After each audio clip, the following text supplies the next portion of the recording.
Welcome everybody to the Onward VR Master League. My name is Nightfire with two E's. I am joined by my co-caster TFH.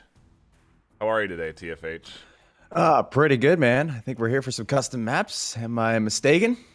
You are not. We are here for the Custom Maps Tournament. It is a fun week, if you will, or fun weekend tournament that has been hosted by the mods of the VR Master League, and despite the scoreboard saying it's bizarre, it is going to be custom maps that we don't have anything set up for, right? It's a bit of a... it's unique in that we get to see teams that we know are skilled and have played before come together and play on maps that they've never played against each other. You know, Water and the Five Horsemen have never played each other on this map. Well, not that we know of, and not in any official, not in any official sense of the words, but as for on cast, yeah, never before seen. I don't think we've even casted this match before this tournament or these maps at all, but obviously we've had a good look at them yesterday with the tournaments from the yesterday's teams going on. Some pretty tight action coming out of that. And we can only expect to see the same coming out of it today.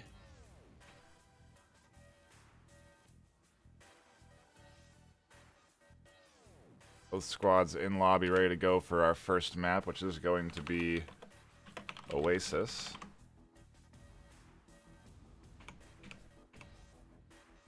Interesting map that, it's got a little diversity. It's got some lanes, opens up into a roundabout. Could be, I don't know what to expect, honestly. I think teams are going to be playing defense pretty tight. You know, they're going to be really tucking in around the objective, not straying too far from it, because the unfamiliarity, leads to not knowing what angles to really cover, so you sort of stay closer together so that you can react accordingly if one person goes down. But it could be opposite too. They could be looking to get really aggressive and find picks from unknown positions. Yeah, and the unorthodoxy can, the strategy of unorthodoxy can kind of come out here, be able to surprise team with new strategies that haven't really been delved into on this map. It's really unique to be able to cast these kinds of these opportunities of teams actually kind of going into a new map for the first time competitively and kind of seeing like what's going on in the mindset of these players. What are they thinking? How are they planning on, solving the problem? In this case, how do we get to the objective?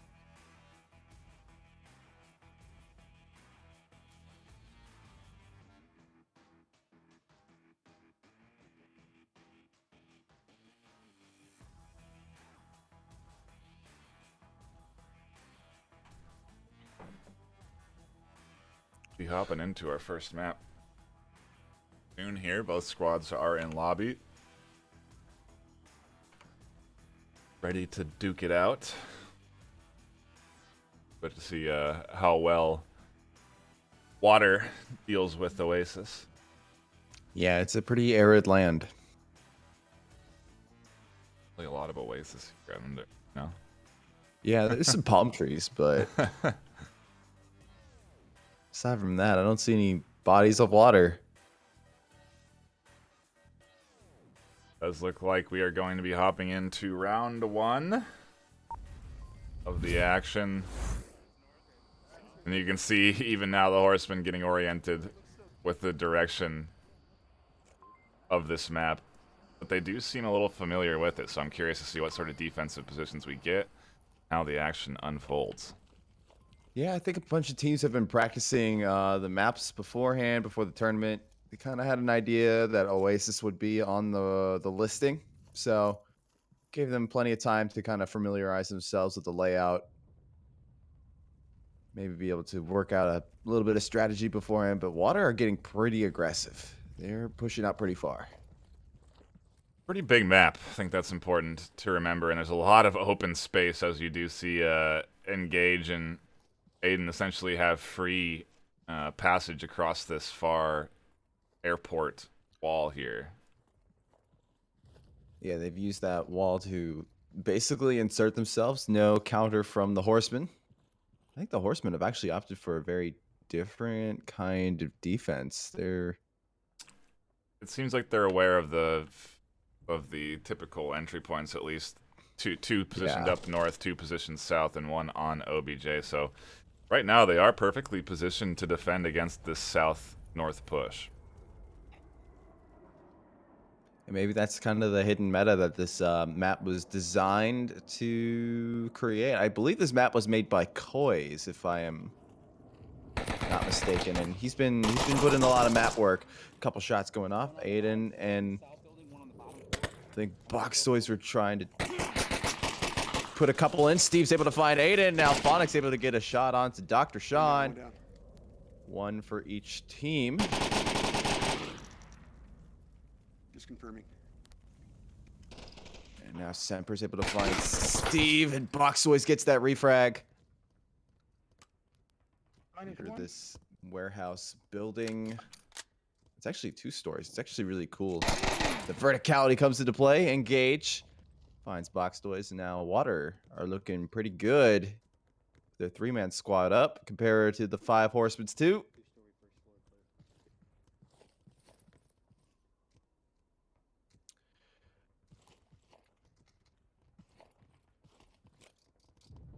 And I think the 5 Horsemen are now condensed closer to the objective after losing a couple members. We still have to see that Water north push, but the south push is now just 1 dude.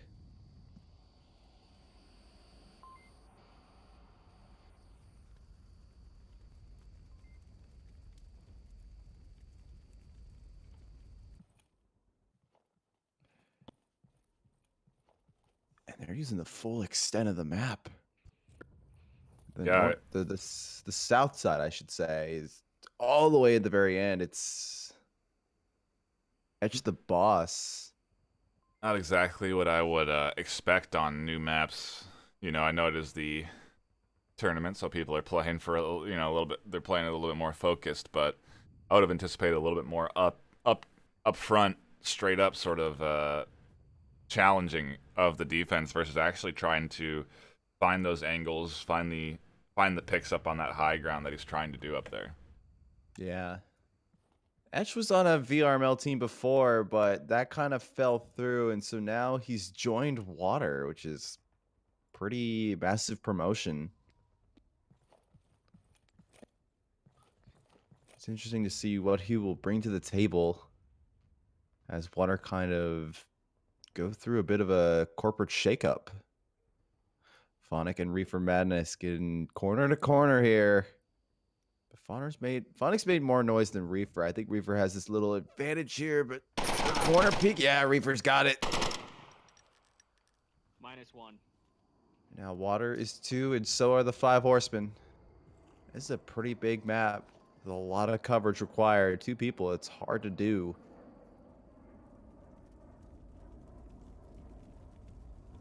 Minute 45 on the clock.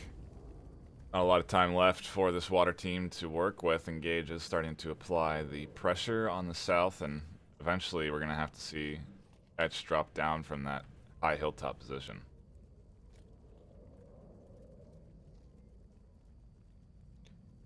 Yeah, he's being across the street. He's now heading toward the objective block.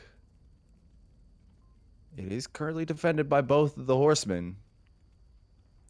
Optimally, Etch would be moving down and providing a little bit more cover. But I think he's still... he's beginning to make his way in, but with 1 minute remaining, he's got to pick up the pace. Engage is being super cautious. He's going to enter in here and then try and get close to that objective. I think he could potentially sneak past Traden's line of sight if he hugged these red barrels and went around, but I don't know if he can get close enough to objective to cap there. I think Reefer's trying to do a slow flank here. Engage is not going to be ready for Reefer. No! We'll be able to get that pick pretty easily. And now it's all up to Etch. Not a lot of time left for him to work with either, as he has to charge in from his hilltop position. 15 seconds on the clock. I don't even think he can make it there in time.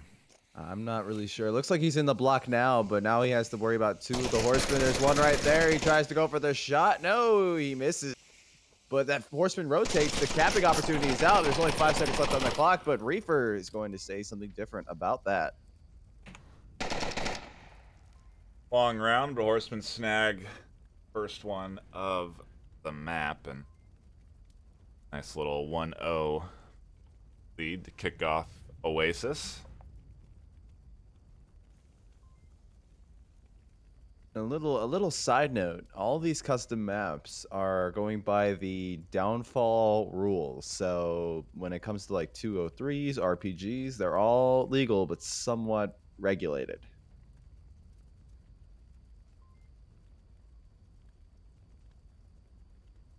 Some of these maps get pretty close quarters, so I'm curious to see how that'll shake out. Yeah, I might end up RPGing yourself if you're not careful. Shoot your eye out, kid. Looks like that a lot of teams are strategizing even with the new map before any meta, like hard set meta, is being established.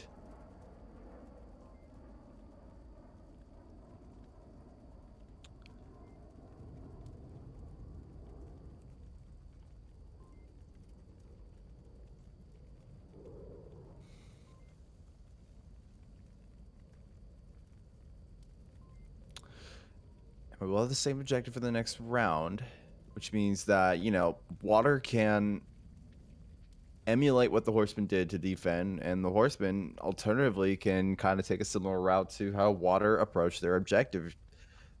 These teams are learning these maps as we speak, and who knows, we could see these in competitive play, maybe not, who knows, but this definitely looks like some league play is coming out of this.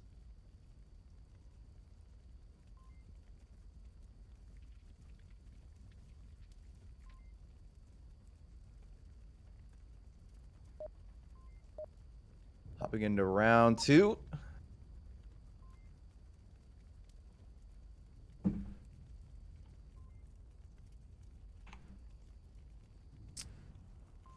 Looks like we'll have a mirroring spawn for horsemen.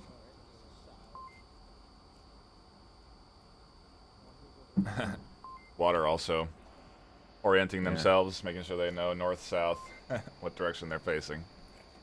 Yeah, they still have to kind of attribute landmarks to each end of the compass still. At least that's personally how I do it. I just kind of think about like what landmarks are which way and just kind of go from there, roll with it. And a lot of these callouts typically have a compass name associated with, like, you know, like West Bazaar, North Hotel, South Spawn, you know. Yeah. But we'll probably see a series of these two. Steve will be bringing the shield on this map. Looks like that it's too bright for night vision, obviously, because it's daytime. And so the flashlight shield combo will have to come out.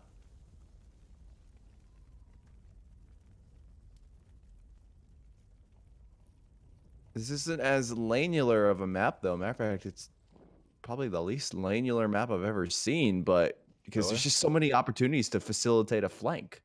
I mean, yeah, I suppose. Not the impression you get when you look at the top down, as Phonic finds Reefer.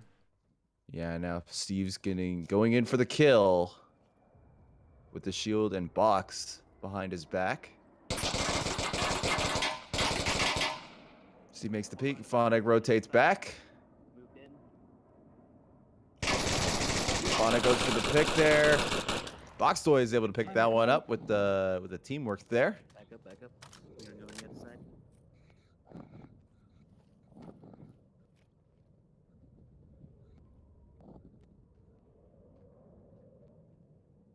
We got one down, and we're gonna keep moving up. Now Etch is able to find Dr. Sean over more to the south side. I'm still we're talking about these teams orienting themselves. I'm still orienting myself as I make these callouts, but Just kind of shows like what these league players kind of have to put into their mind when they're trying to be able to identify enemy positions and radio them.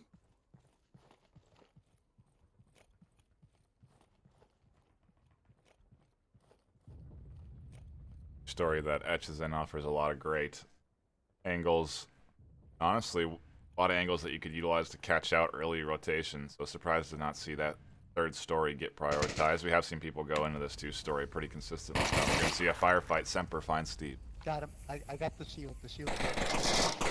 Add-on's able to find box toys and Steve, a nice little double for himself. 2 down, 2 down. And he's got himself a shield as well. What a nice little trophy to have for that. 5 horsemen are now 1. Water is 4. Looks like that there's a bit of a Volk advantage here.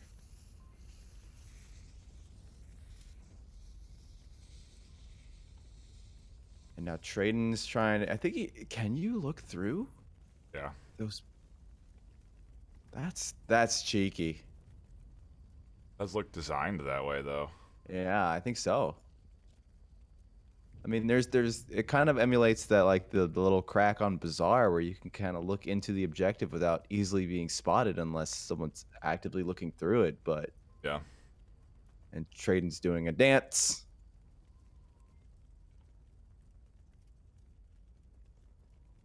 VR dancing doesn't show the true potential of Traden's hip moving, so sorry, man. Probably putting more effort into that than what we saw, but. Regardless, he's got 2 minutes to make his way into a 4-man water defense solo. Can the James Bond in him come out?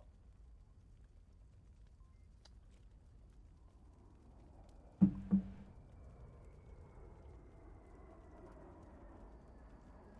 think he's still just trying to find his bearings. Like, I think he's just trying to kind of build a mental map. Like, if I were a defender, where on earth would I go?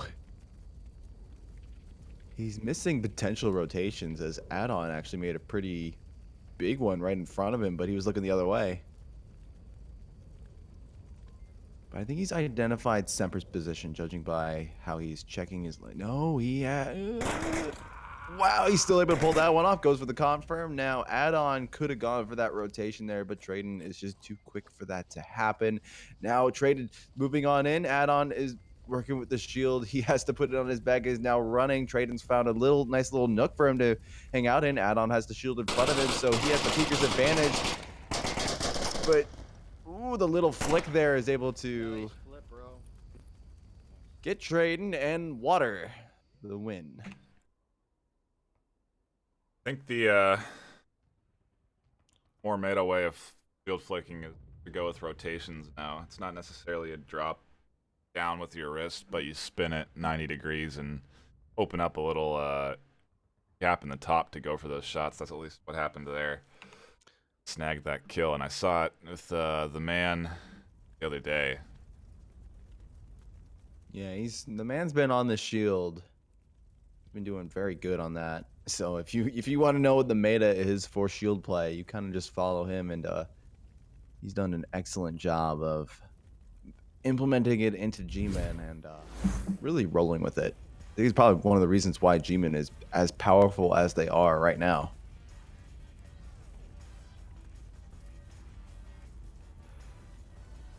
And when we talk about shield flicking, I'm not sure if all of our viewers remember this, but this is like some Season 4 strategy where, you know, you would physically flick the shield down and try to shoot, you know, after sighting someone. But the issue with that is that when you flick the shield down, you're also flicking it into your body. So it exposes a lot of your body when you do that. But when you do the rotate, it doesn't do it so much. So it's like, I'm surprised that we're only seeing this now after the shield's been nerfed for flicking.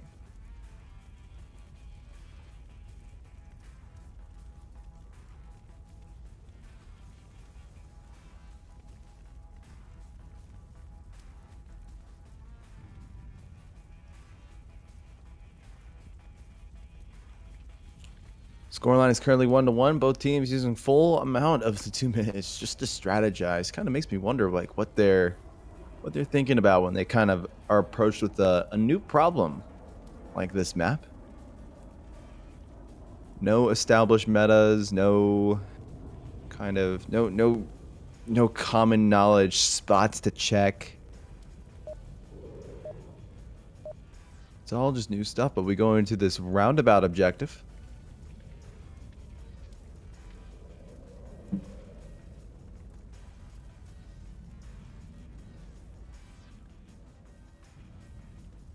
Oh, they're pretty long range spawn here. Yeah, use the full extent of the map to try to set up something. This objective's got like a nice little fort wall around it, kind of like the previous one, but Map is huge. It's like 4 Onward maps combined. it's probably around the same size as Abandoned, but what makes it feel a lot smaller is that all the buildings, it offers more cover, more places to move around to, so people can move quicker than on Abandoned, where it's like you get to a certain point and you have to crawl because you're in visual range of the objective from halfway around the map.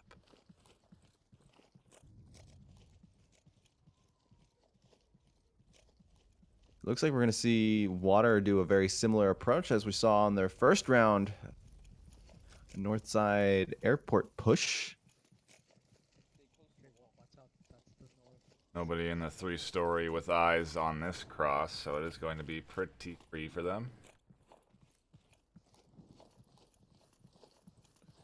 Yeah, Reefer was on that 3rd story, but he was positioned in a place where he couldn't see it.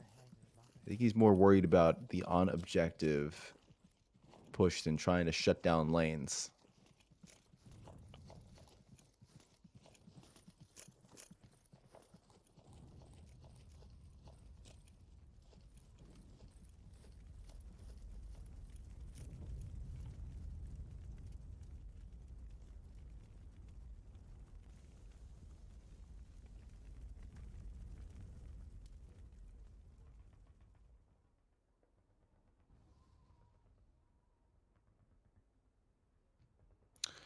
Bit of positioning. We're kind of seeing more Milsim kind of style squad tactics kind of emerging here.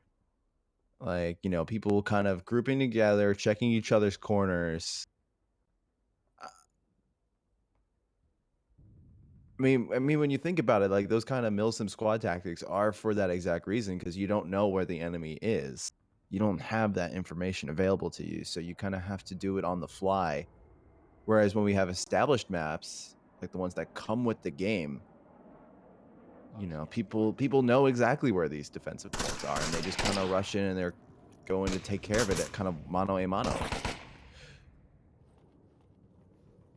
Semper already gone up the hill. He's engaged with box toys. Phonic's able to find Dr. Sean. Semper's able to find box toys, and now Steve is the next door neighbor. I think Semper's feeling a little confident in this building. He's doing call-outs, but Steve doesn't hear it. He's not even aware of it. Trying to get a pick on that, but Semper's just too quick. Traden's able to find engaged. Now Water is down 1 man, but the 5 horsemen are already down 3. Traden's taking some shots from the hill. He tries to duck, recovers, is successful at doing that. Now Water have to push their way down. Traden already knows pretty much where they are at.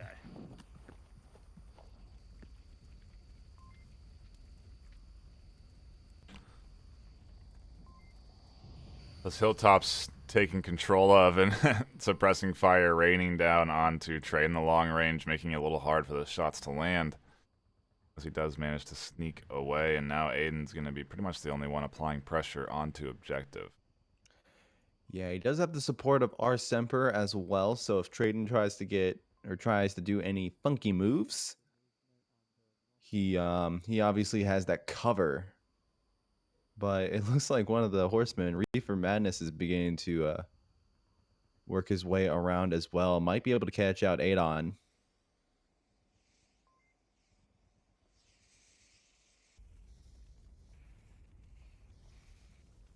I think he's more worried about Semper's position, but now Adon, I think, is giving away his position, trying to shoot through those cracks at Traden. And Phonic's able to find Traden, actually. So now it is all up to Reefer Madness to be able to protect this uplink.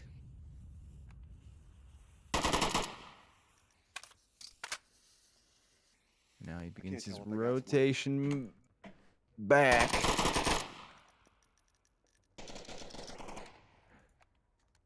He's actually, no, he's not. He's actually going to try to take out, this is a very interesting strategy.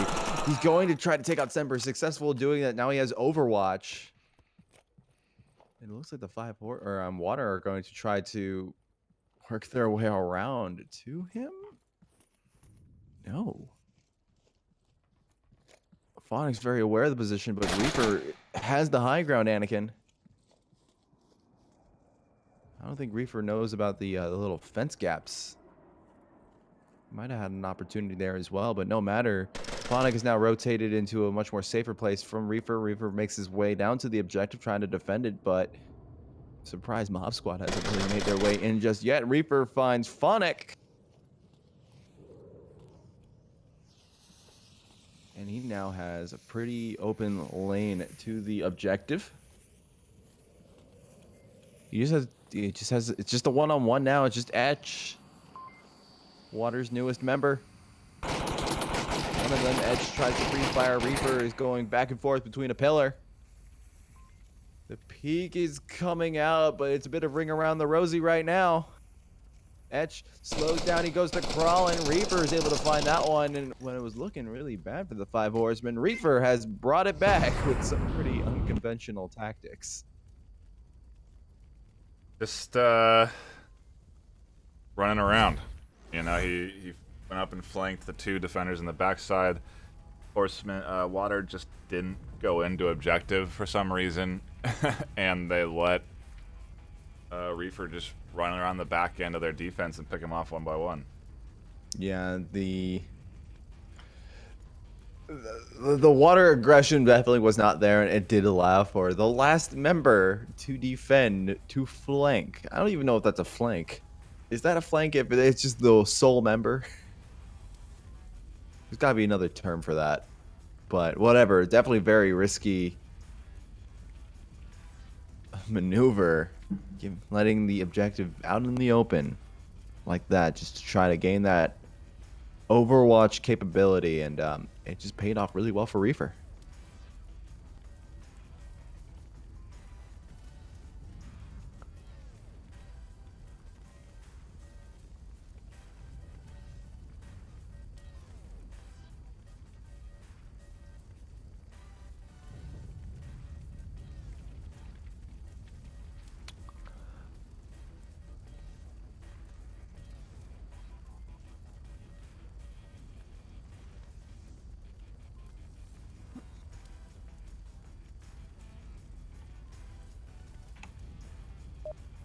Well, we're going to hop into the next round here, round 4. No caps have come out just yet, but maybe that will change. The Horsemen are looking to get a map win if they can pull off the code. I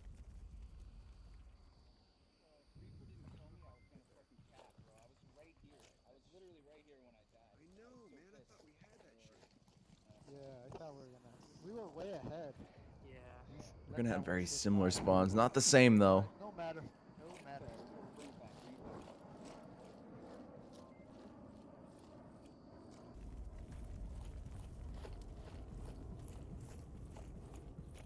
As horsemen begin to make their approach down the street, the one thing that this map in particular actually kind of offers over other maps with, you know, city blocks on them, like Quarantine or Bazaar, is that there's a lot more cover in the streets than what you see on Quarantine or Bazaar.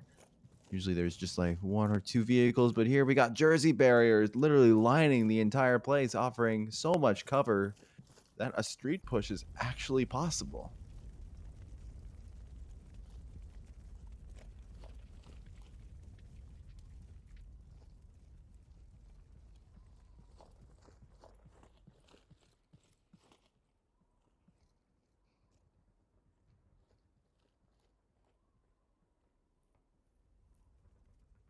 Now Reefer enters Phonic's building. I don't think they're close enough to hear each other just yet. These buildings are pretty big.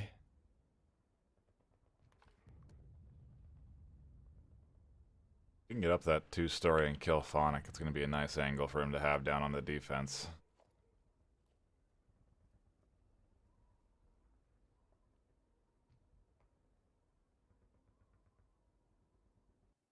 Yeah, man, he might be able to find that angle really shortly if Fauna gets a little too peeky here. Oh, Reaper's looking the wrong way. He's actually opting to go all the way up to the 3rd story. The missed opportunity is right there for both of them.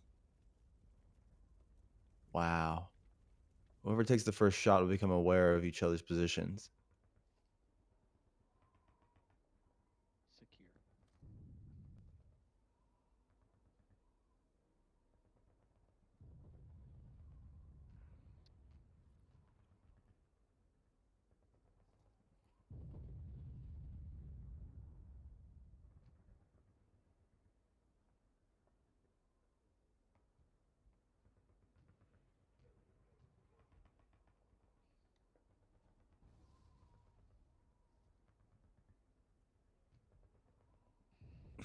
Now Traden and Dr. Sean, meanwhile, are talking about Onward settings.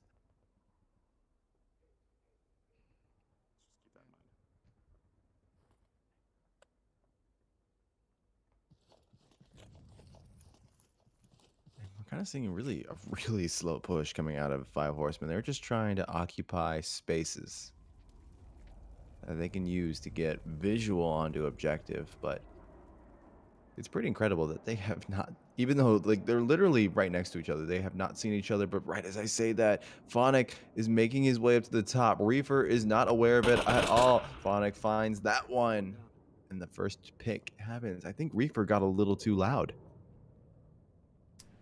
Yeah, he was making callouts up there. Gave Phonic the idea. He goes upstairs, checks the angle, finds the back, and now in a bit of a pinch.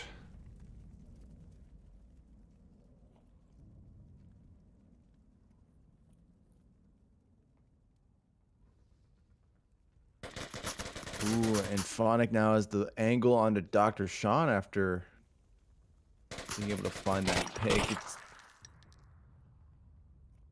It's pretty incredible what a vertical map can offer. We're kind of used to seeing other guy people at shot our was in the eye hangar level, area. but when we see these Behind custom the maps doctor's come out, we kind of see, you know, the players beginning to mess around with the idea of verticality. How do we implement it? How do we make this a bit more challenging than, say, jungle, where it's just like this one spot of verticality and that's it?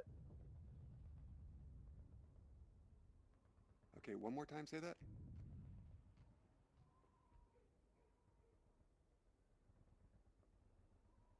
Okay, confirmed, confirmed.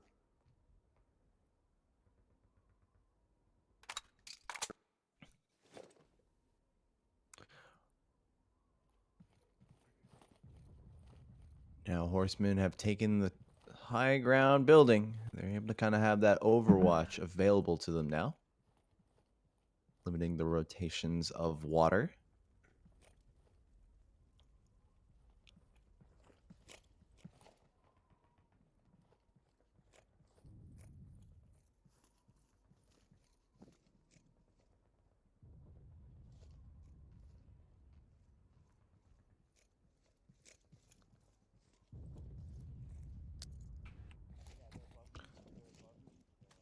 I think Steve is not taking any chances.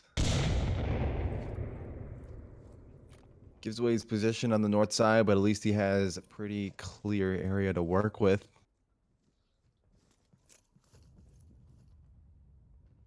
Got the tower.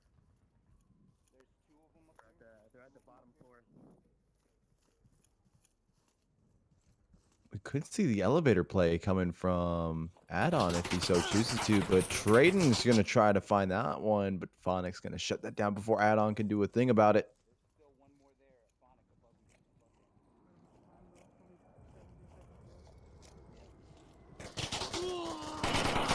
above you. And now Phonic's able to find Steve and Boxtoys on that hill and shut it down. Water will get a win under their belt.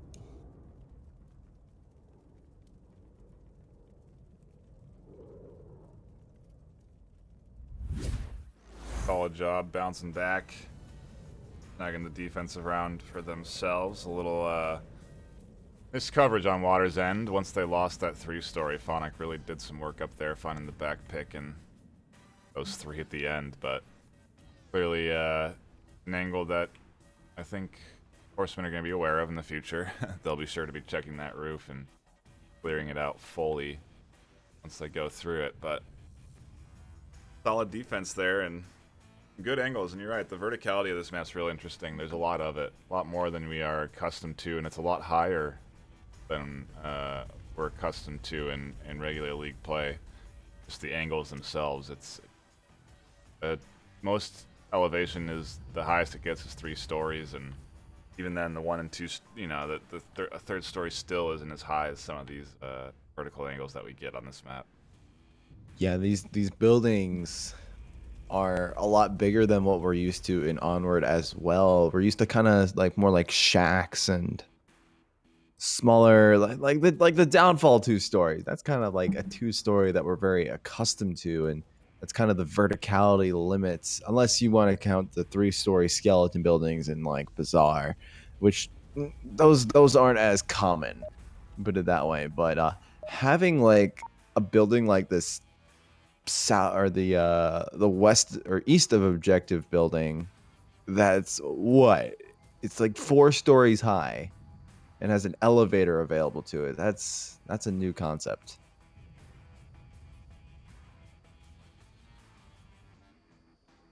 Speaking of verticality, we're going to a high up east objective, and I'm curious to see how this one shakes out. I think I can watch this. Yeah, maybe we'll see some elevator action coming out of this. There is an elevator available on this map.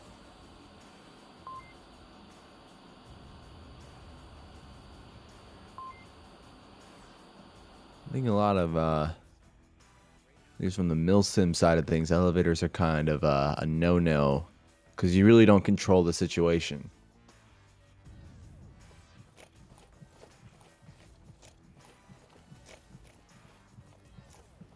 Especially if they There we go. give you an audio cue, kind of an indicator. Yeah. Ding! We're here. And I'm pretty sure those doors in real life would not be bulletproof. It looks like that water, though, are going to be going on a very far south approach. This is the higher ground, though.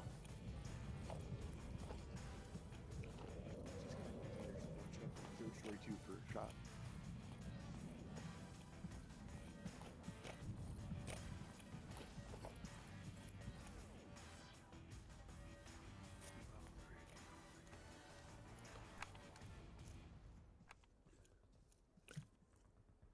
And the Five Horsemen have kind of doubled down on their defense. They're not getting as spread out as they were before.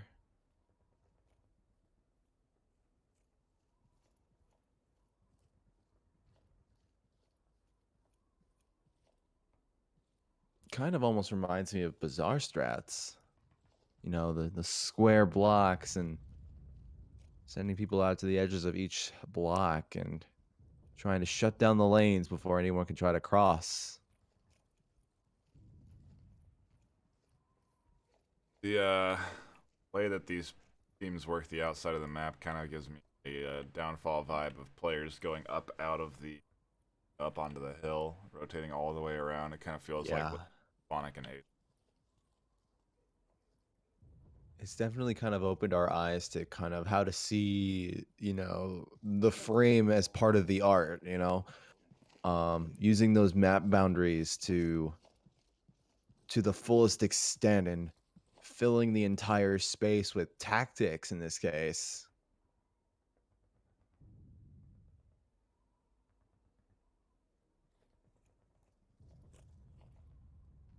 But now we kind of get down deep into it. Phonic is pretty close. He has a very... Oh!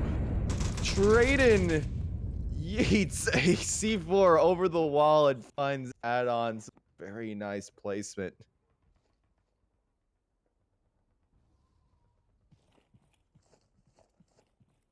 That res can come out, but I have a feeling Traden's going to be monitoring that. He goes through, finds Etch through one of those wall gaps.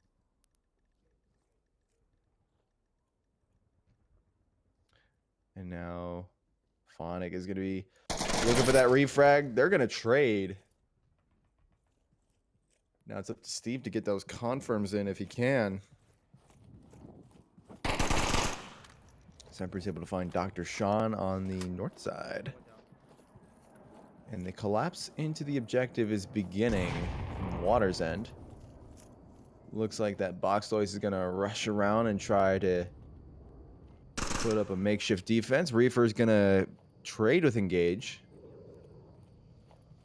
Now the 5 horsemen are 2. Water is 1. But with res available. And that will be taken. Box Toy is able to find our Semper with a nice little peek. Now it is mano a mano. Box Toys and Engage. Still 1 left, so if Engage trades, that won't be in his favor, but he's able to clean that up pretty nice. Now it is 1v1. And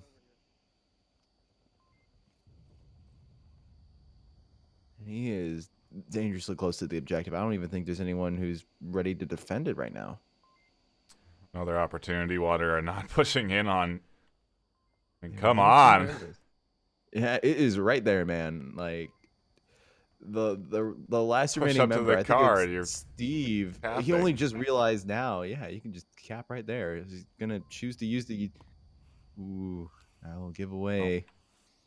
Steve is now able to defend pretty effectively. And capping opportunity window has elapsed.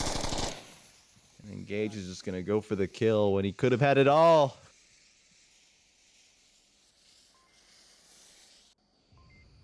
Water missing the mark on a couple of objectives here. Could have been easily pushing in and snagging this map a couple of rounds ago. But they do have the lead, 3-2, and they go on the defense.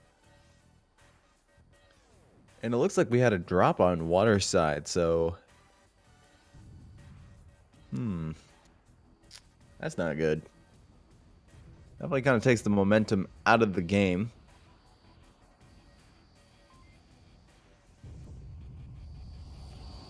Even though Water does have the advantage right now, but I think it's... You know, I want to say that there's a slight Volk advantage to this, but really the statistics have proven me wrong on that front.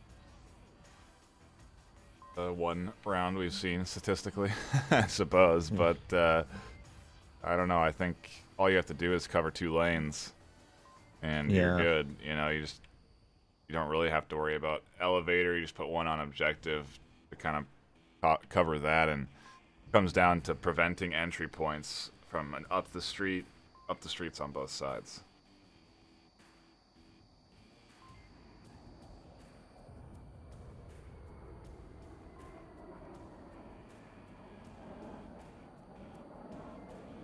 Problem is you don't want to forfeit high ground over on the east corner. Yeah. That 3-story is right down onto objective. Whoever's really held these grounds have statistically had an advantage. And there's some really good picks coming out of this area where this objective's out, and having this as your defensive point is really great for Water in this case, because now they can defend and be able to see.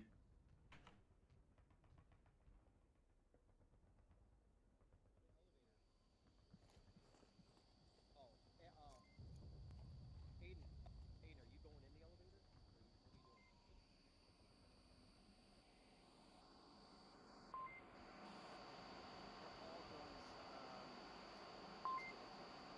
doing? The cross is now coming out from the Horseman. Etch might be able to see it. There's a bit of smoke there, but it might be too much for him to be able to see it.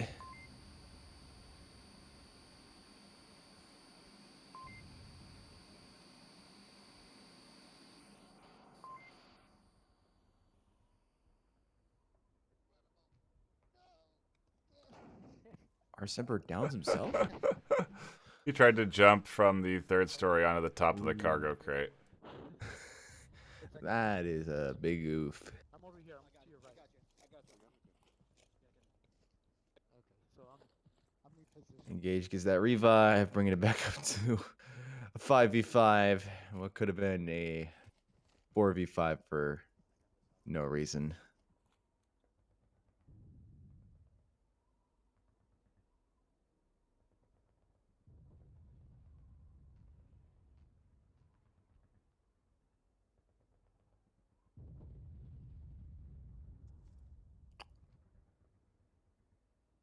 And it looks like we're going to see a similar approach out of the horsemen to water, kind of splitting it up, No one. attacking from both sides rather than a direct on approach. So they're starting to meander through the walls now. They're starting to meander up. No. Just scared one. They might take a more direct route up the main road now.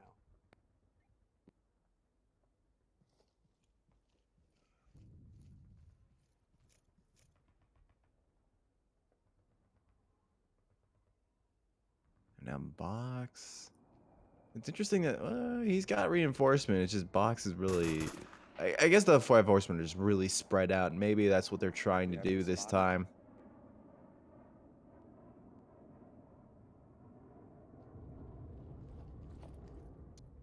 Box is going to trade shots with a member of Water, but he's not able to find that pick just yet. Box did take one of them. Phonic One down. is able to find Dr. Shaw, give the first pick of this round.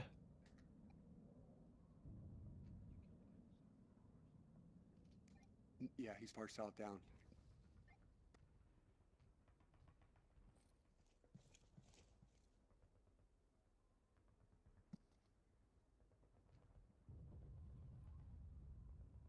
There's a guy behind objective on the way east. Now Phonic's he's monitoring this lane, but I think the 5 horsemen have already pushed up beyond where he's monitoring. Adon's able to find Reefer with the C4.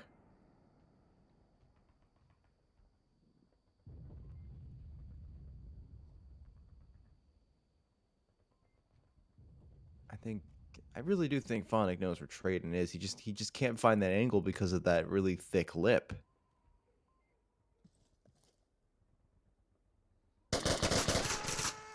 He's going to try to get some shots on the Box Toys, but Box Toys is going to get the better of that. Engage will get that refrag now.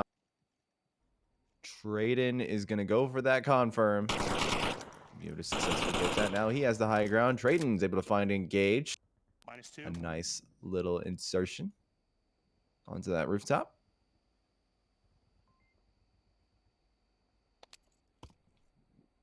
Now our Semper is right below. He's not done anything while his team goes away from the match. Etch and add-on will be found by Steve. Got a guy by the elevator. Our Semper can definitely hear Traden given all the callouts. Steve gets that revive onto Reefer. This is Horseman taking the map if they come in here and get this cap right now. Nobody seems, despite how close they can get to this objective, to want to push it, though, which is surprising to me. Yeah, I think Steve... I'm gonna smoke it and cap. Our Semper's not in a place to be able to defend the objective. Steve and Reefer definitely have got this in the bag if they're able to get close.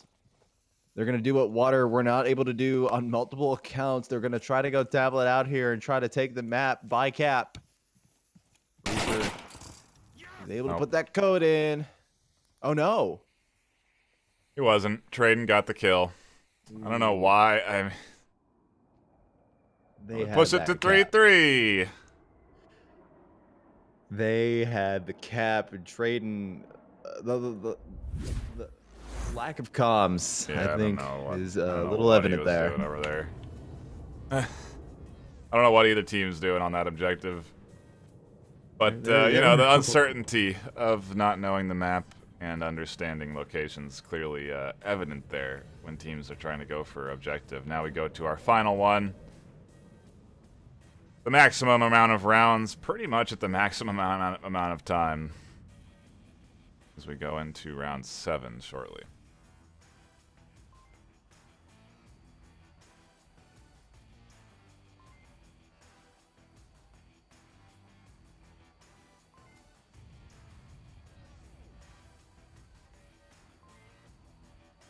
Yeah, this will be the round 3 decider. It'll be very interesting to see how these teams play it.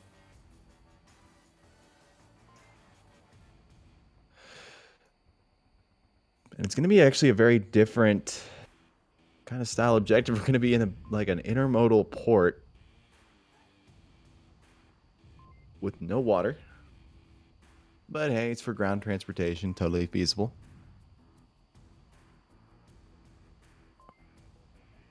And one thing that kind of strikes out to me is you have to rely on the intermodals one than say small cover like cars, barriers, whatnot. You have to be behind a wall. This objective is very open.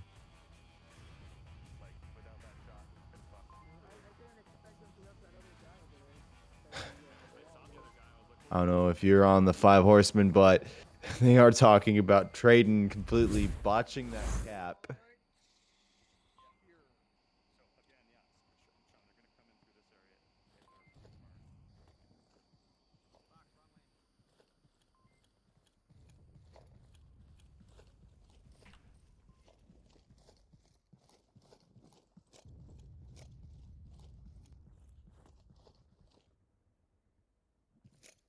A bit of spread is coming out from horsemen this time. They're looking to defend. They want to be able to win. Water, on the other hand, need to get the kills, and they'll be able to take this first map.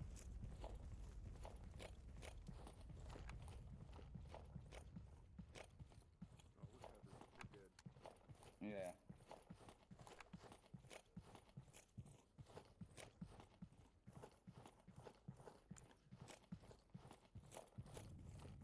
Do you even get behind this wall? Yeah, you can. 765, 32.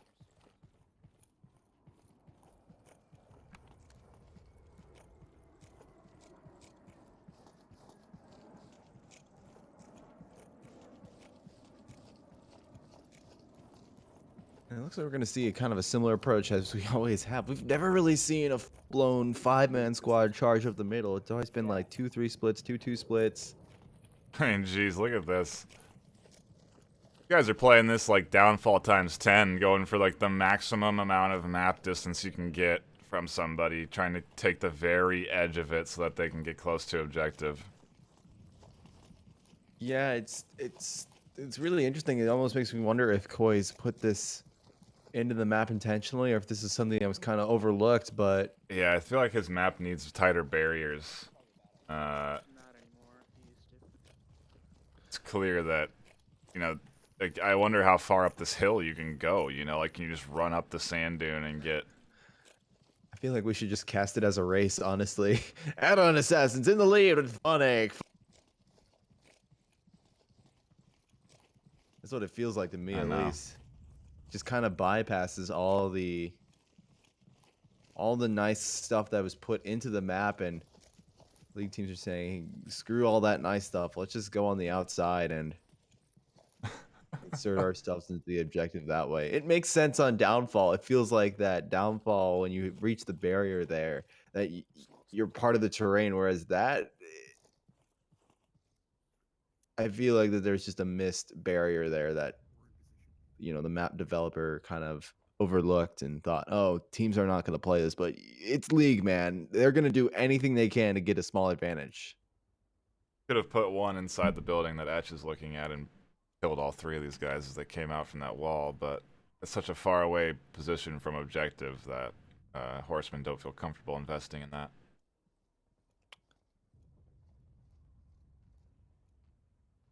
I do hope the other custom maps are a bit tighter, to be honest. I feel like, you know, it's just a little bit too open. And you're right, you just miss the good part of the map with some of these rotations. These players just end up going around the far outside, and you're playing in what seem to be undeveloped parts versus the entire city. Yeah. Made for, you know, combat. This map is so great when you get down to like the city blocks. Like, it has everything that we wish Bazaar had, like more cover, plenty of places to hide behind. When you push up the middle of a street, it's got that verticality that Bazaar doesn't have, but teams are playing it like downfall, and yeah, they're staying out of what I guess you'd consider the hot zones, the danger zones in the center of the map. yeah, They don't want to. They don't want to get ambushed. But speaking of ambushes, Reefer Madness has a great angle on to engage. Ooh, but they rotate away from each other just in time. Reefer goes for the little pick. He chooses not to shoot through the barrel to expose himself and go for engage in a much more personal manner. Our Semper finds Etch finds the refrag, actually. Boxtoys is able to get that refrag onto Etch. Now add-on trades with Boxtoys by the tank. No res is able for Phonic to be able to do anything. Our Semper goes for Dr. Sean. Our Semper goes for Steve, and Water will become victorious on map 1. Ooh, that was a long one. That was a very long one. But it is over. We'll be going to another map for the next round. I think how it works that every team is playing at the same time. They all will play the same map at the same time. So we've just done Oasis, and then we're going on to whatever map 2 is. And then all the teams will play there. Go to map 3, whatever is there. And whoever has the most wins is the winner and will go to the finals.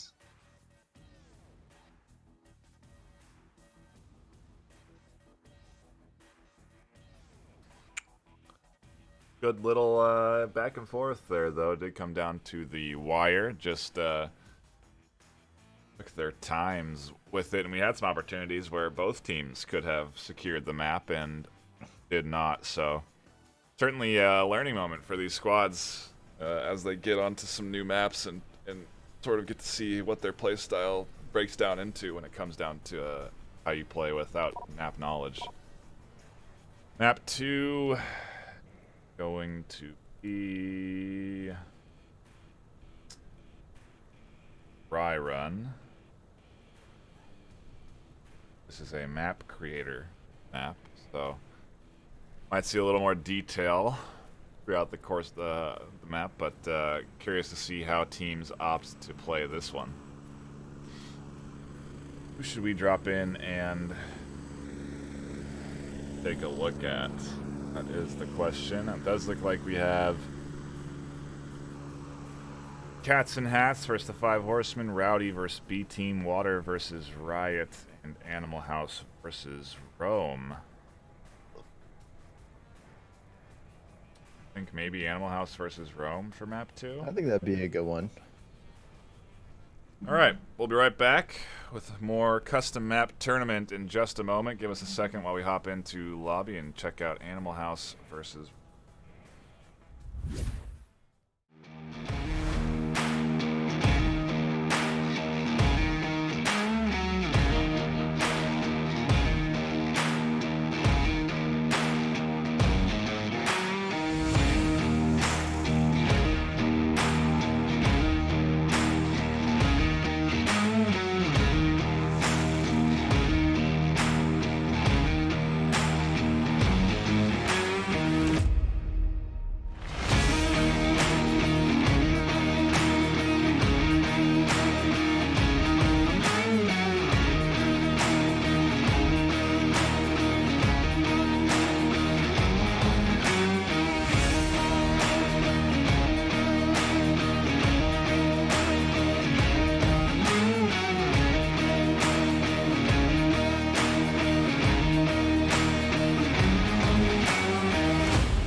And we are back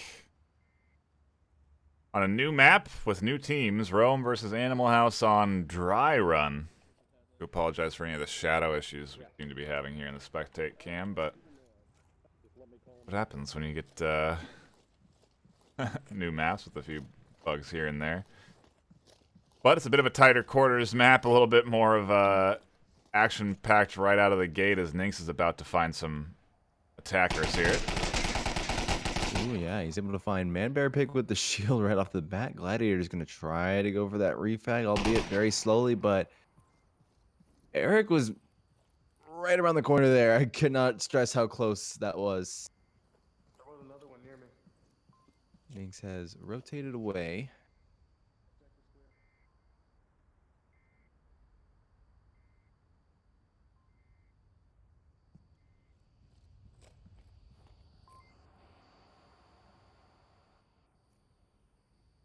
And Willow's going to find William. Lionheart will get that refrag. I think Lionheart's a reservist or for the team. But regardless, it's not official league play, so it doesn't really matter in the end. I mean, none of these teams are. A lot of the players are. Let's make whatever you want for this tournament. Yeah, it's kind of mix and matched. We do have some newer Animal House prospects playing for them, like Nynx Dragon right now. And I'm pretty sure Eric is going to be on Rome, or I'm sorry, on Legionnaires for a while. So I think he's just in there just for funsies. Shrieking makes his way out. He's not able to get that pick. He ducks behind cover. There. He's just pummeling that crate. I would hate to be that crate. Geek with the TT takes down Eric. All he had left because he used the RPG.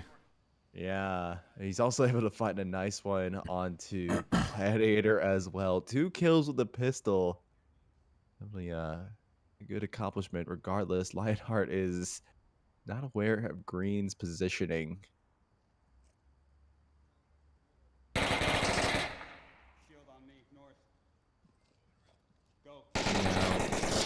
Green identifies the shield. The collapse from the Animal House comes in. Green gets aggressive, and Lionheart's just not able to handle it as Geek and Lion collapse in. You get Animal House. That win. Bit of a change of pace between this map and Oh yeah. what we were just experiencing before. This is definitely a much tighter map. Much more about the quick angles. Shield play going to be pretty important on this map, and I mean, use of utilities definitely going to be a big factor. Flashbangs, nades, lots of fraggable corners and alleyways to be tossed into, and a lot less verticality. You know, there is a lot of these 2 stories here, but I don't know that any of these are accessible. I think it's all really comes down to being on the ground floor, utilizing your corners, your cover. There is a few little spots, but even then I don't think you can even get up into those 2-story levels, so it's really just for show, matter of fighting on the ground floor. Yeah, and it's a major change between what we just saw, where we have 3-story buildings that are extremely tall, and you have Overwatch over the entire map, whereas now we kind of go into something that gives me more of like a cargo vibe.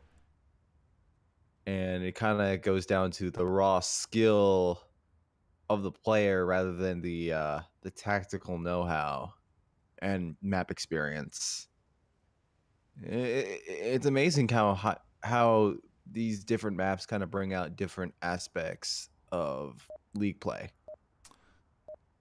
Yeah, and they are really well made. This is another nice looking map that you would honestly expect to see come out of Onward. The same thing with Oasis. They're very well constructed. A lot of effort goes into the design by these players, and you can see too that they want to make them look like Onward maps.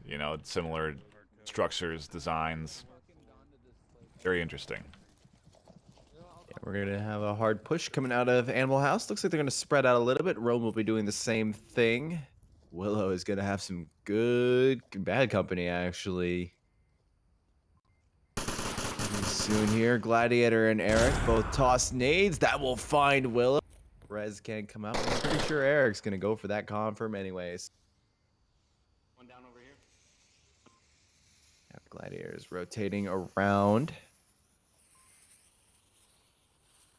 Nynx is going to probably try to look for that pick. Maybe onto Eric. Confirm onto Willow has already come out via a knife, so we never heard that. Meanwhile, on the Gladiator is able to find Nynx. We're gonna have a bit of a buildup on this side. My mini map's not working, so I don't know which side's north, which south. But regardless, Shrieking is able to do some work. Now he's gonna have to go up against Lionheart. We're on dry Oasis right now. Run dry Oasis, yeah. I don't know if your mini map's also not working, but it's showing Oasis for me. Yep. Definitely have to bring that up with Mr. Death. Oh, maybe he'll get us a little quickie fix out. Lipinski is able to find Gladiator. You the one that made this map? 2-on-2. I don't know. I never. They're near the objective. Oh, if he has much control, you got to reach out to the individual map creators. Boys was just Well, watching us on Oasis. So what the map creator thing means is that the league team has voted for 3 of the maps. So like Oasis is one of them.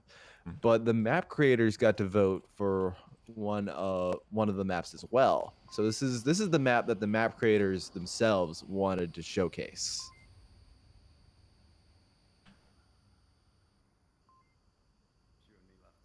Looks like there's a little bit of a hitbox issue on Lipinski's rock there. Looks like he's trying to sight through the contours of the rock, but our lasers show that he is not otherwise. Just had a DC on a defender that was right behind Shrieking.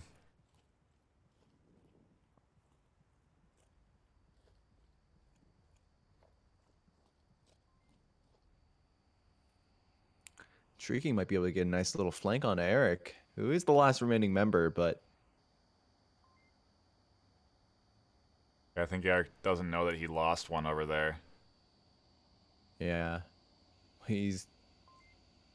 there's actually some verticality in this there map. is. I think where I Shrieking is literally going. think that's the only 2-story you can get up to, and he gets up there and snags a kill, and Animal House push up their lead 2-0.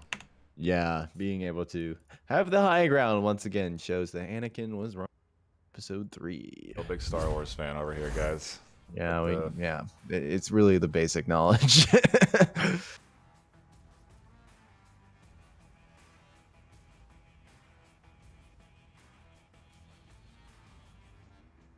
Well, Animal House are looking pretty good on this map. I have a feeling that they've taken a look around.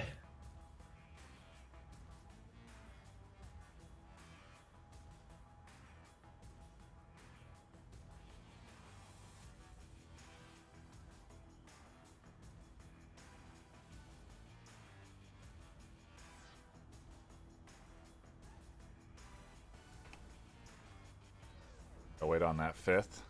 Come back in. I think that was.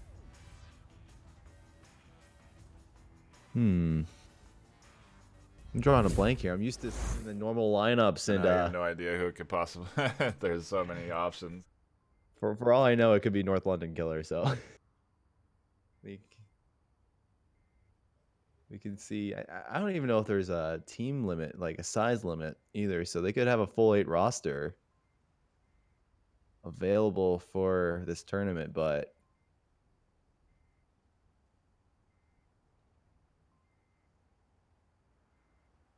you may never know who it is.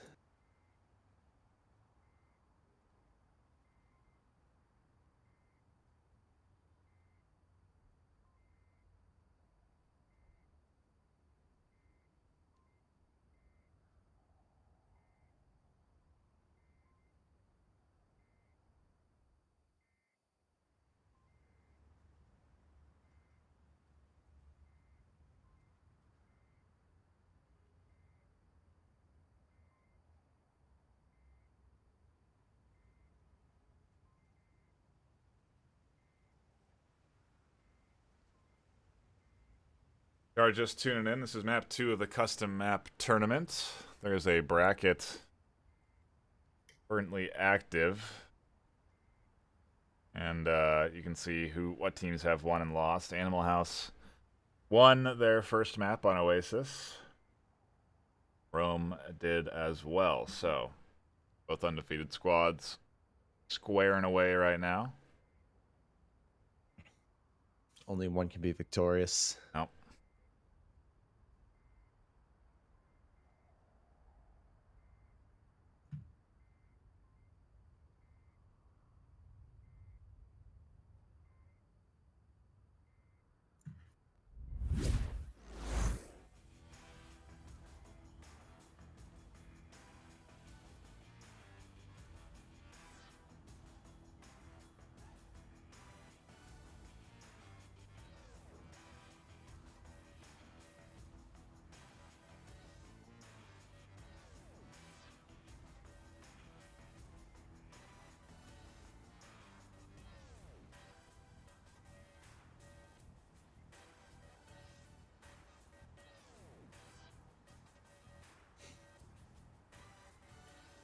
What's happening here? I think we probably got some tech difficulties on someone's end on Rome.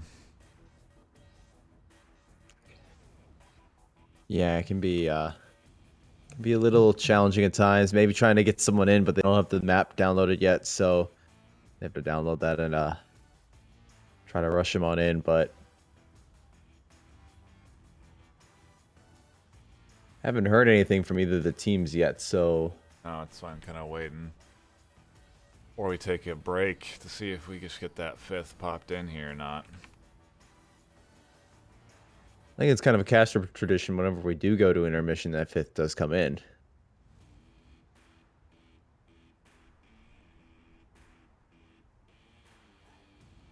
Well, let's go to intermission and maybe we'll draw the 5th in. Everyone hang tight. App 2 coming up.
We are back with map number 2 of the custom map tournament. Rome on the back foot, down 2 points as they dive in to their offensive round. Yeah, definitely a good lead for Animal House to start off with. Looking, definitely got that momentum going. And on a map like this, it's more about the momentum and the kind of the spirit of the team rather than the strategy. Speaking of momentum, we are already... Both teams are already on each other. Willow is able to find Eric straight off the get-go. Bit of C4 goes off as well. Man, Bear Pig's able to identify Willow's position. I don't think Willow has seen Bear yet.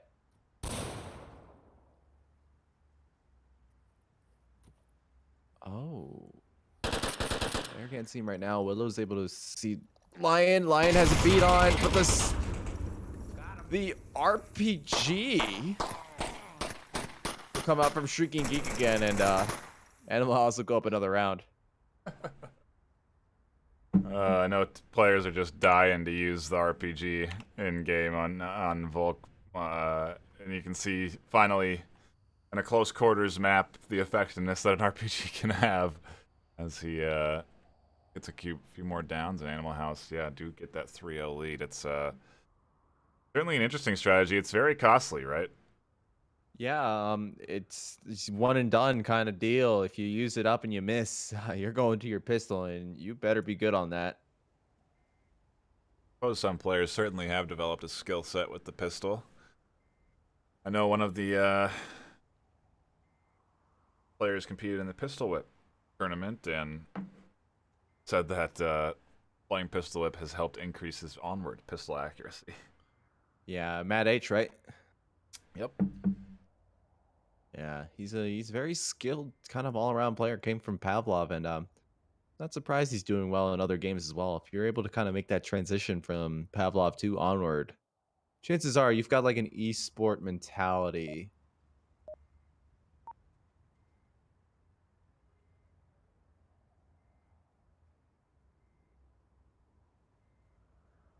Round 4.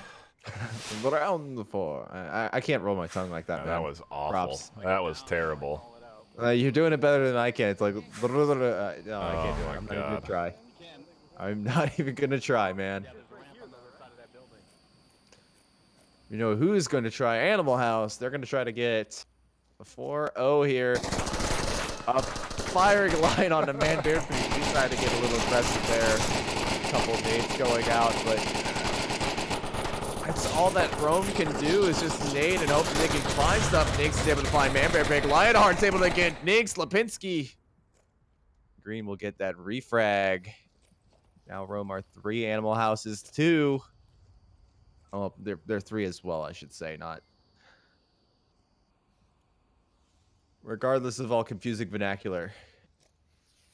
Green is going to try to use the smoke, maybe try to lure out Gladiator. Keek is bringing a normal loadout this time.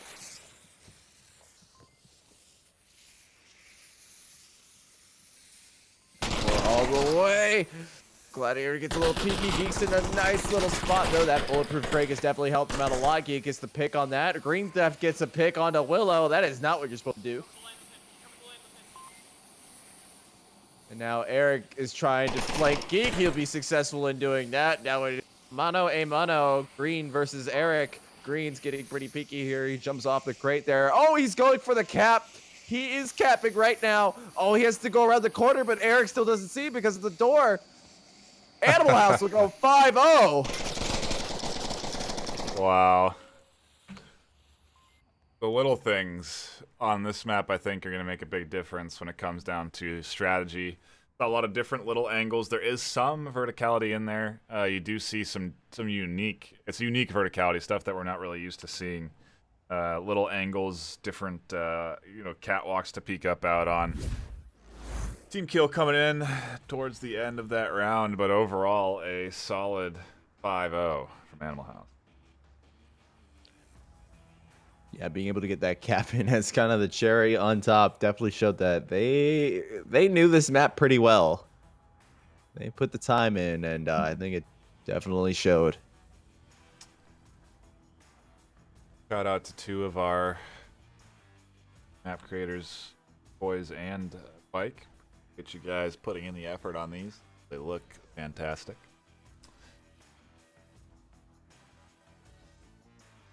And it is not easy making these maps. It's not a cookie cutter at all. You have to buy the assets, you have to put them in, you have to check the hitboxes.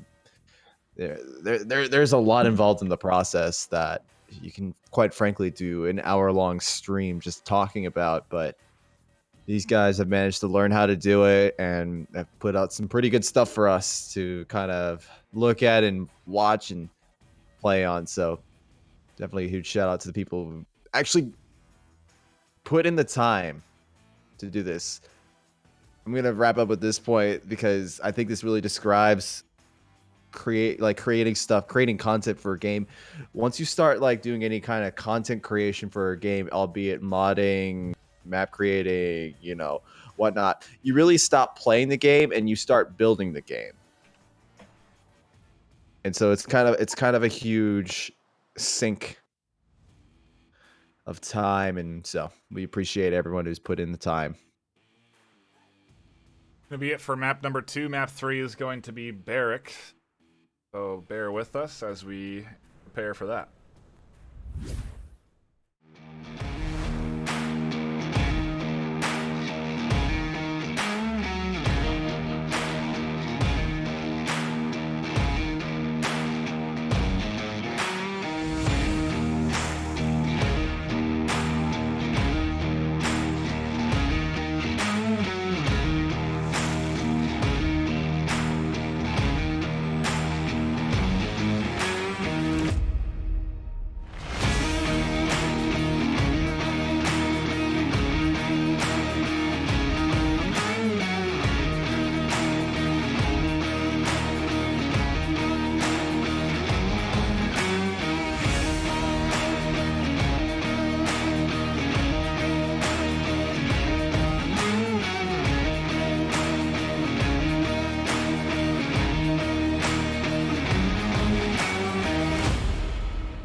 Welcome back, everybody. We are popping in to Animal House versus Water. Animal House already kicking off the series 2-0. We did miss that first round, so it does look like a cap came in from Green Theft Auto. Ooh.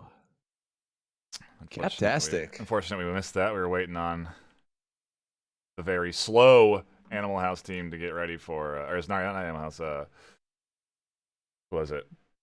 Cats and hats. Yeah, to get ready. So we ended up missing a round while we waited and decided don't need to wait. You can hop into the undefeated action right now. Animal House and Water are undefeated in this tournament.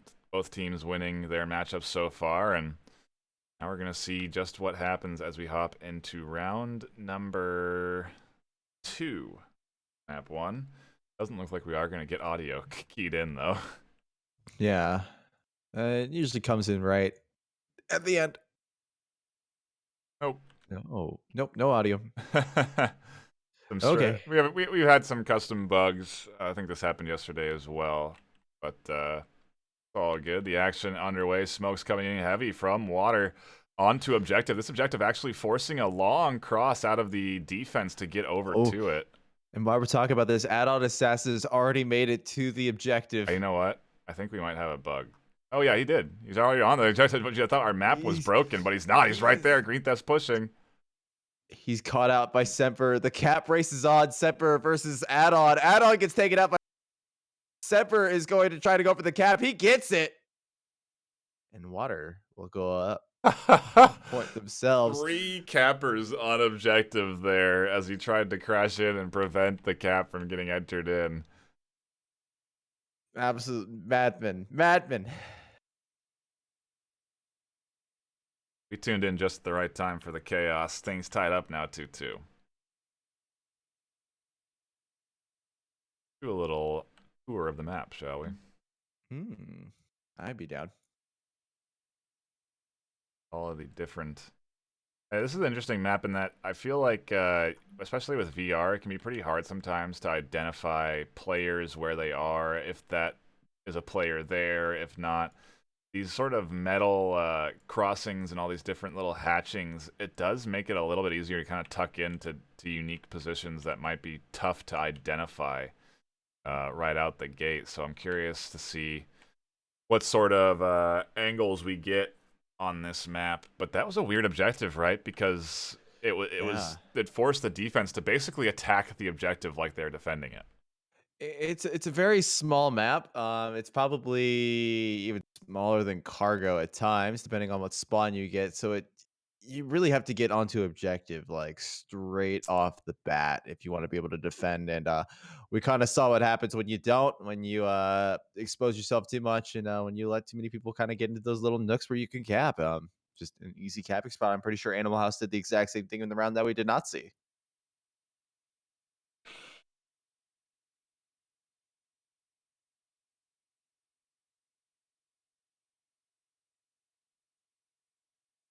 We're going to pop into the next round here. Still no audio, sadly.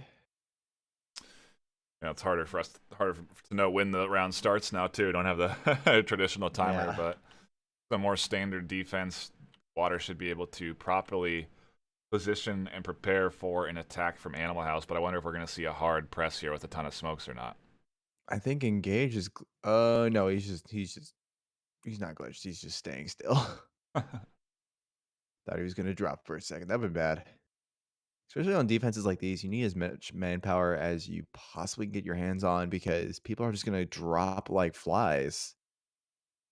Etch finding Willow. Green Theft pushing up, gets the refrag off of these smokes. Now has to charge in around through this small entry point in towards the objective area.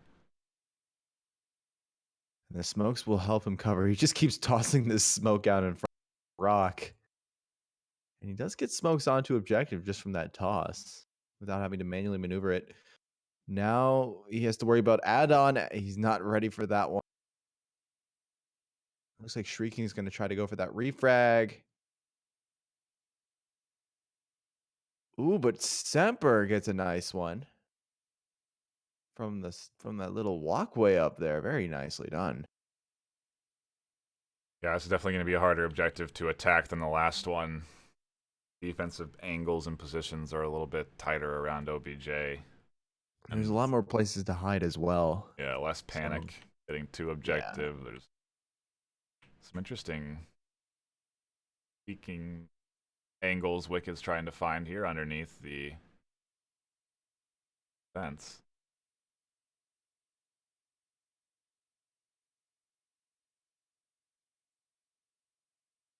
Tracking track underneath that fence low enough. Shots come in through the corner. No. Semper finds him. Yeah, Semper's able to get that nice little peek. I think his gun like made a phase through the wall or something like that, and maybe that fence just isn't bulletproof. But regardless, Wicked will not be able to get that pick at all. Now it's all up to Lipinski. He's done work before, but 4 members of Water, that's the math doesn't add up there.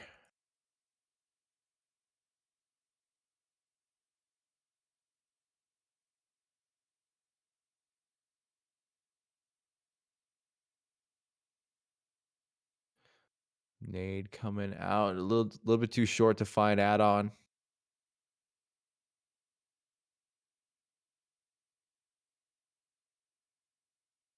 Time left for Lipinski. Checks his clock. I think he's going to go for a long rotation. I don't think there's such thing as a wrong words. Long rotation on this map. It's such a small map. You can easily go in and out. He could probably take back to where he was before if he really wanted to. Have plenty of time to work his way onto the objective.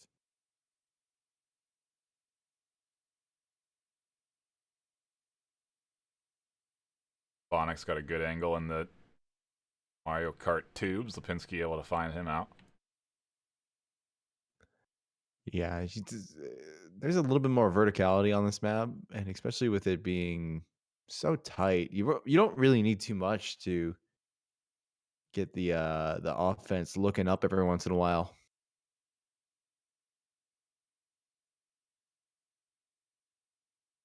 Not gonna lie, playing this map, it feels more like a playground, if anything. Just with all the little things you can walk up, things you Yeah. can go through, like those tubes. Like, just imagine if a playground was a battlefield, and this is what you would get. Like a good place for a hamster. Oh yeah, Giant Yeah. hamster, but we need a giant hamster wheel.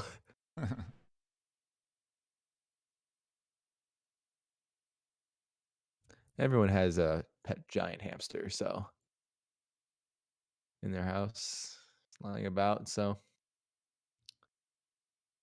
stick it into VR and have it work out, right? see Lipinski prone crawling his way up. Got into a yawn. Don't know which one's more exciting.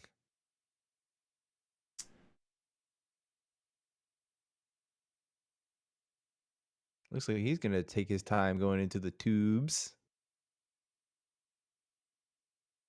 Maybe loot some stuff off of Phonic. Yeah, it looks like he's gonna grab himself some goodie. No, I thought he was reaching his hand out. It's amazing how much we rely on audio cues for our casting, though. Yeah.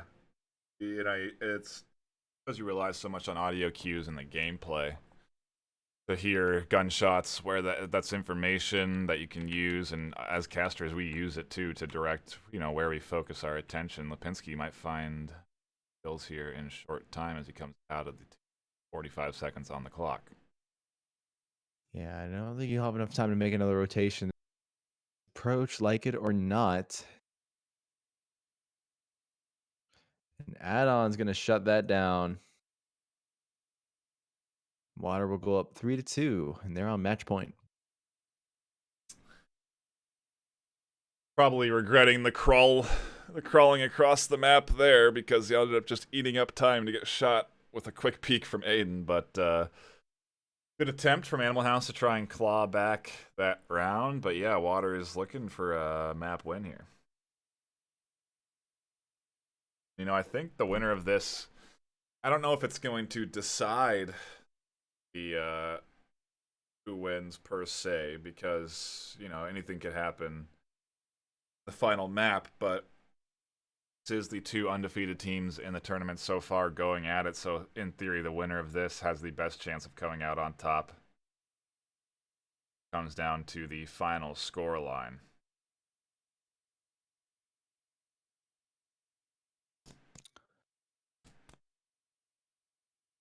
Yeah, we're gonna have the same objective for our next one. This is gonna bring the craziness out on this map. I think every objective, you can't not say quick spawn. Like the sheer proximity. Yeah. You can throw smokes onto objective out of your spawn. Most Yeah, cases. it's pretty crazy. Kind of, it definitely makes the action very present.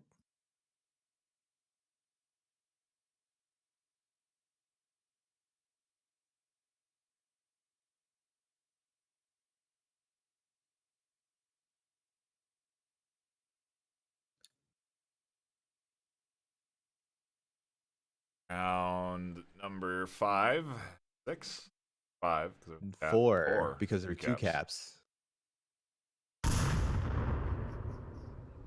Oh, that nade has brought back my audio. What about It you? did for me too. I kicked it back into gear. That's exactly what we needed. It technically is an early nade, but whatever. I think the team bent out of shape about it. Yeah, it didn't really affect anything. Sonic and Aiden using little metal overhangs and catwalks to try and find some early angles. That's sort of the tough to identify positions I was talking about, where it might be hard to spot Semper. Green Theft nearly goes down. Well, Semper's identified his former team captain, Green Theft Auto. One of the columns blocked. One of the columns. No good.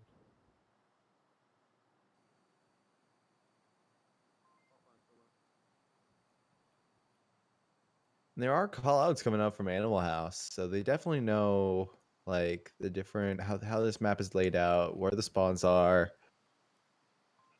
and what the approach is. But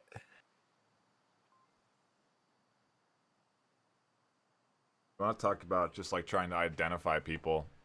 It's so hard to do. If you look at Green Theft's angle and where he's looking at, he's trying to sift through tons of different little bars and overhangs. Lipinski able to find Sonic, and now we're into a firefight. yeah, and Green Theft is able to find add-on. Speaking of trying to sift through all this different amount of cover that is available in this map. There's cover spewing out all over the place. We've gone from maps like Oasis where the cover is kind of limited at times, but then you go to one like this where it's literally anything is cover. You see it, it's cover.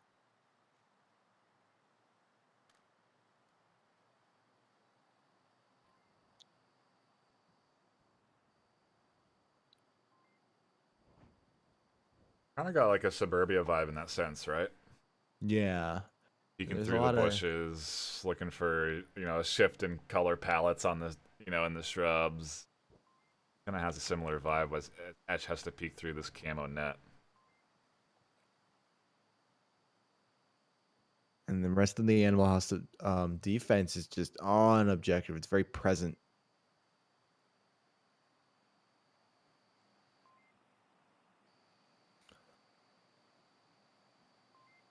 Matter of fact, Green is the only one who's really off, but I think his position is no longer needed. As the remaining 3 on water are all opting for a single lane push.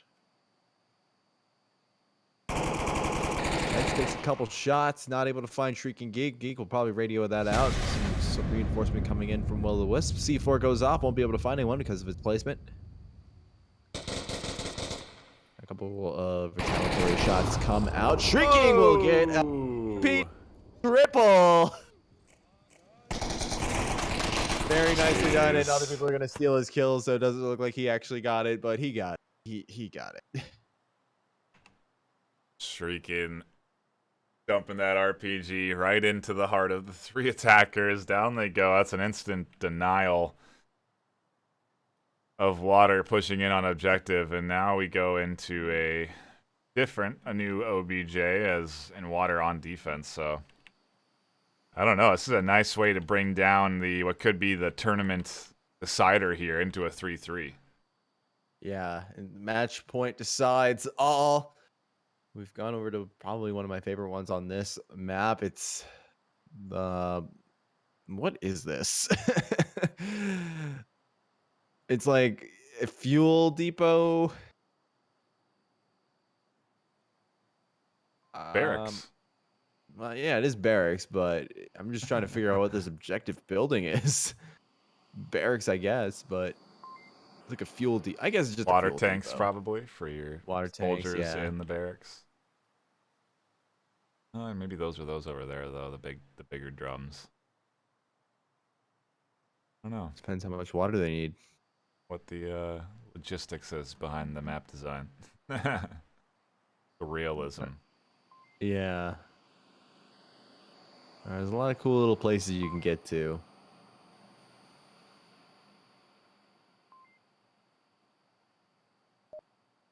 And we're going to be popping into the round decider. And maybe the tournament decider if Knight's math is correct. Like I said, I think there's still chance for, if Animal House win this and then lose their next map, and then Water lose this and win their next one. There might be score. I might come down to score line then, because I do think both teams will have equal win-loss. But if that's the case, then I still think the winner of this map takes the advantage. Well, Shrieking's already able to get one. It's our Semper's right there, ready for that refrag when possible. He's just holding the angle. Shrieking called out an early C4. He is he is part of the mod team. Our Semper is able to find one.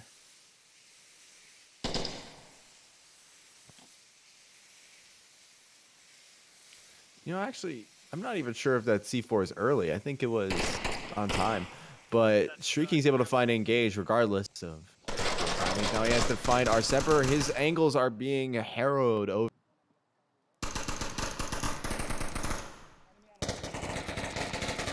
Animal House trying to make it onto objective. Our Semper is able to find Shrieking Geek with his nice position. Lipinski is now looking to get himself away to the objective, but with our Semper holding that angle, it's going to be extremely difficult. Yeah, I think the right move was for this rotation out of Willow, who's now giving away his position on the shots. Yeah, and now him and Phonic are kind of going around, and they trade, actually, but Phonic will get the better of that with the res. Now it's all up to Lipinski to try to get through 2, maybe 3, depending on if this res happens. Our Semper is now rotating around. I think he tried to go for that res, but add-on beat him to it.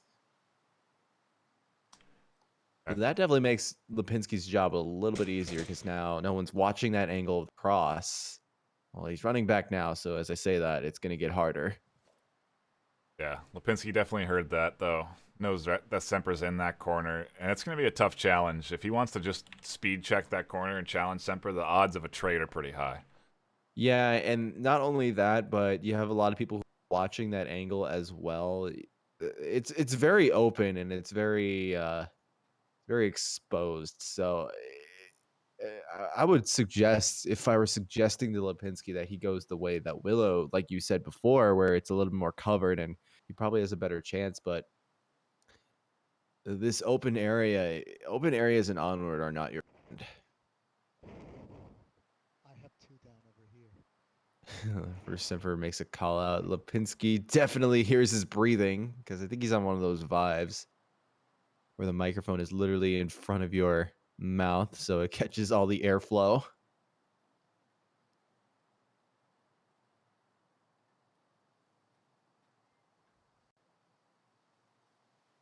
Ooh, and Semper's going up a staircase. Oh wow, he's on the pole there. It's kind of an interesting little position.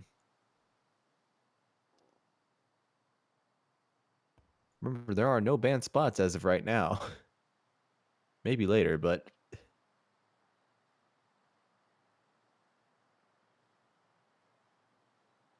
Lipinski is biding his time. He really wants this win, but Water could be coming in pretty strong.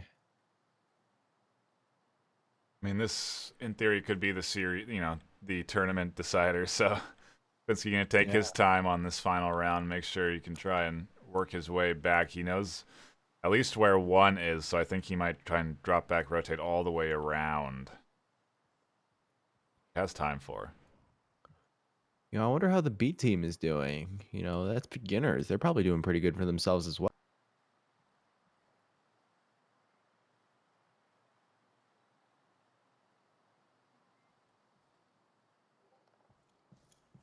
Lipinski is choosing to rotate pretty far off. He might try to go for that Willow route. With 1 minute and 45 left to go. He doesn't have time on his side, but he probably has enough to make the rotation.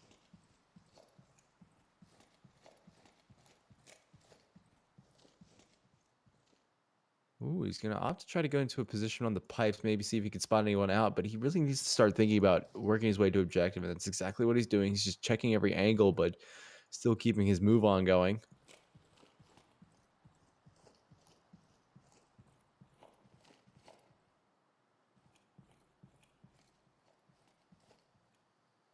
He might be able to see our Semper. He sees him, and so down, gives maybe Phonic will rotate off that. No, he doesn't. Phonic is staying in place. Lipinski goes on his rotation now.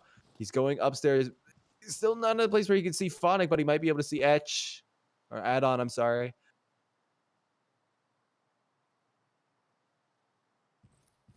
But no, the angle is just not there. Lipinski has to keep moving on. 45 seconds remaining in this round decider. As more time goes on, Volk have that time ally on their side. Phonic is holding a great angle. He caught Willow out before. Will he catch Lipinski? We're about to find out here in a couple short seconds. 30 seconds left on the clock. Lipinski's peeking every single angle he can. He's going to go through those cargo containers the exact same way Willow went through. Phonic, the exposure happens right there. Lipinski's able to find Phonic. Now it's a one-on-one with... The beefs have already gone off at Lipinski's helmet. He knows what's going on. It's up to him versus Add-on. Add-on's behind that water tank. We go in here. They see each other, but Add-on's able to shut it down. Water will win. Wow.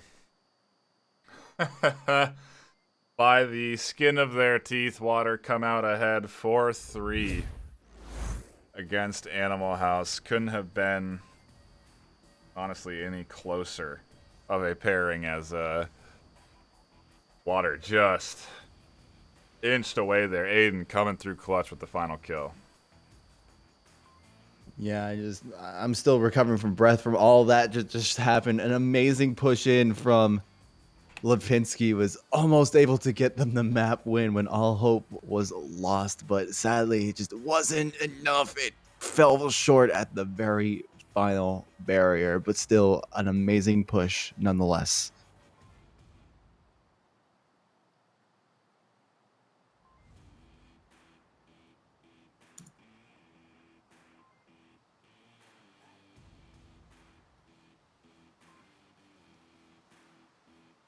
I think we can. I think we have time to do the final map.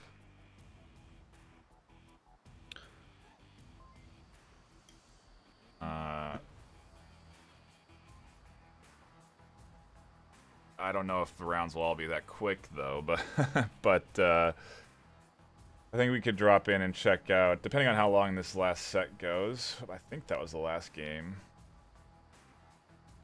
on this map.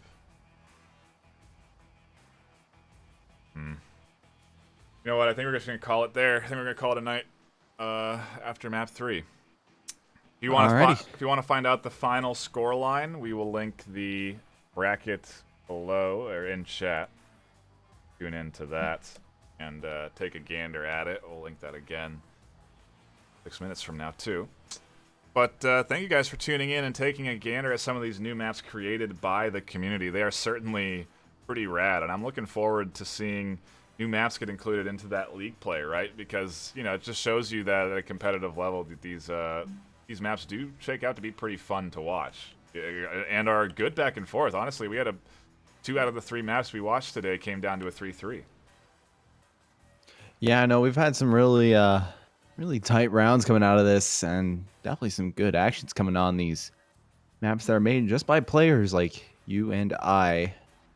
Yeah. Definitely Shout really outs. exciting to see what else comes out. Shout out to some of the guys that have made maps. Koi's TV is in chat, yucking it up. I think we also have Mr. Death hanging out, and one more, Vikinist. Appreciate you guys putting the effort in, and crafting these really fun to tune into maps. But that is going to be it from us behind the casting deck. Again, there is still one round left on Industry. We won't be tuning in for that. But we do appreciate you stopping by and hanging out for the action. My name is Nightfire with 2 E's, my co-caster TFH with the swear word. We'll see you all next week for week 12 of Season 9 of the VRML.